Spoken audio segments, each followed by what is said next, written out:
अगर पोस्ट घूम रही है तो पर्सन भी कुछ होगा उसके अंदर सच्चाई उसमें।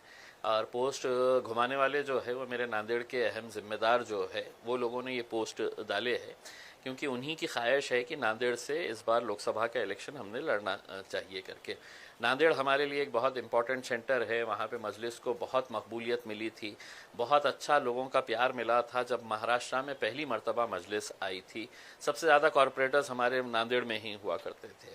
उसके बाद विधानसभा के भी इलेक्शन हमने लड़े हैं, और इस बार जब बाई इलेक्शन होने जा रहा है महाराष्ट्र के अंदर इकलौता एक लोकसभा की सीट का नांदेड़ के अंदर, तो वहाँ के लोगों की ख्वाहिश है कि नहीं, हमने इस बार मैदान के अंदर उतरना चाहिए।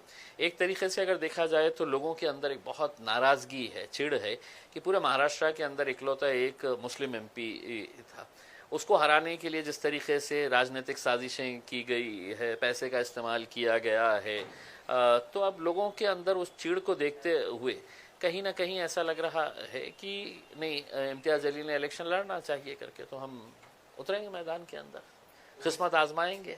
दो ही चीज़ हो सकती है, या तो आप हारते हैं या जीतते हैं, देखेंगे। ओवैसी साहब ने आप पर भरोसा रखकर आपके ऊपर ही सौंपा है कि आप कहाँ से लड़ेंगे, तो आपने वही माहौल क्यों चुनाया, वही विधानसभा का गढ़ क्यों चुना?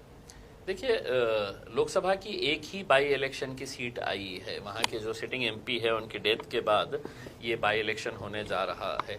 अगर कोई और उससे बेहतर अगर होती कॉन्स्टिट्यूएंसी तो वहाँ पर विचार करे होते, लेकिन चूंकि इकलौती एक सीट है, और जैसा मैंने आपको बताया है कि मजलिस का और नांदेड़ का एक बहुत पुराना रिश्ता रहा है, हमारा बहुत अच्छा ऑर्गेनाइजेशन सेटअप है वहाँ पर, तो हमने नांदेड़ के अंदर जाने का फैसला किए है। आप और जरांगे की मीटिंग हुई थी, वहाँ पर कुछ अहम मुद्दों पे चर्चा हुई, तो कौन से मुद्दे थे, और उसके बाद आपने ये ठान लिया कि हमें वहाँ से लड़ना है? देखिए, मैं जरांगे पाटिल साहब से पहली मर्तबा मिला हूँ ऐसा नहीं है।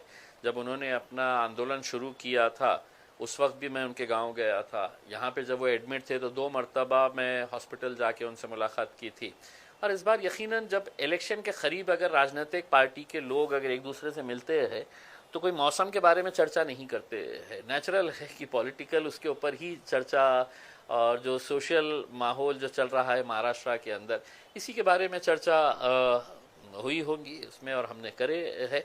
और आकर जो भी हमारी चर्चा हुई है हम बाहर आकर बताया है लोगों को, मीडिया के सामने भी हमने, आपने सवाल किया हमने जवाब दिया, हम क्यों आए थे, कैसे आए थे करके। लेकिन जरांगे ने एक बात की थी कि मुस्लिम और मराठा इकट्ठा आएंगे तो सत्ता परिवर्तन हो सकती है।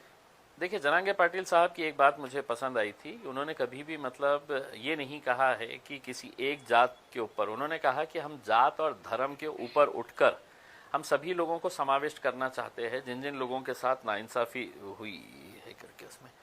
और एक अच्छी बात यह है कि जैसा मैं जरांगे पाटिल साहब के बारे में यही कहूँगा कि देखिए, एक समाज, किसी एक मामूली सा आदमी, एक सादा सा आदमी गाँव का उसके पीछे अगर जा रहा है तो कहीं ना कहीं उसकी जो प्रामाणिकता है अपने समाज के प्रति, इस वजह से पूरा समाज एक आवाज़ के ऊपर उठ के उसके पीछे जा रहा है। तो यकीनन अब हमारी भी सोच यही है कि जितने भी एस्टैब्लिश पॉलिटिकल पार्टीज़ और एस्टैब्लिश्ड नेता है महाराष्ट्र, लोग हैं तो उनका चेहरा भी नहीं देखना चाह रहे हैं उसमें। आप खुद देखिएगा, अभी जो हुकूमत के अंदर बैठे थे, लोगों ने वोट किसको दिया था, हुकूमत में वो जाके किसके साथ बैठे हैं, किसके साथ दोस्ती कर लिए, किसके साथ गले मिल लिए है करके। तो लोगों का विश्वास अब राजनीति के ऊपर से ही ख़त्म होता जा रहा है। तो उनको एक ऑल्टरनेट देने के लिए हम सोच रहे हैं क्यों ना एक नया एक समीकरण तैयार किया जाए करके। सिटी का क्या माहौल है, क्योंकि अपने यहाँ पर जो कैंडिडेट्स है एमआईएम की ताकत यहाँ पर अच्छी है, उसके बाद कहाँ पर कौन से उम्मीदवार देंगे, इस तरह से क्या? चलिए, शुक्र है आपने माना तो सही है कि एमआईएम की ताकत यहाँ पर अच्छी है, अच्छी ही नहीं है, बहुत अच्छी है यहाँ पे, और हम पूरी मजबूती के साथ लड़ेंगे जहाँ जहाँ पर भी लड़ना है।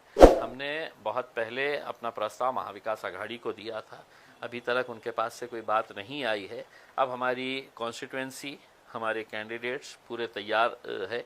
अब हम इंतज़ार कर रहे हैं, या तो आप साफ तरीके से बोल दे हाँ या ना। हाँ बोले तो भी हमारी स्ट्रेटजी तैयार है, ना बोले तो भी हमारी, आप अपनी ताकत दिखाना, फिर हम हमारी ताकत दिखाएंगे। पूर्व मध्य से कुछ नाम सामने आ सकते हैं आपकी तरफ से? हाँ, पूर्व मध्य से आएंगे ना, बहुत सारे लोगों ने फॉर्म भरे हैं, बेहिसाब लोगों ने फॉर्म भरे हैं, उसमें से किसी एक का नंबर लगेगा उसमें। या आप दोनों जगह से लड़ेंगे? हो सकता है। मैं तो क्लियर कहा हूँ ना, अगर मेरे कायद बैरिस्टर असदुद्दीन अवैसी साहब ने कहा कि नहीं सिर्फ लोकसभा लड़ो तो लोकसभा लड़ेंगे, उन्होंने कहा नहीं विधानसभा ही लड़ो तो विधानसभा लड़ेंगे, उन्होंने कहा कि दोनों जगह लड़ो तो दोनों जगह लड़ेंगे, और उन्होंने कहा कि नहीं दोनों जगह मत लड़ो, तुम लड़ो ही मत, तो नहीं लड़ेंगे।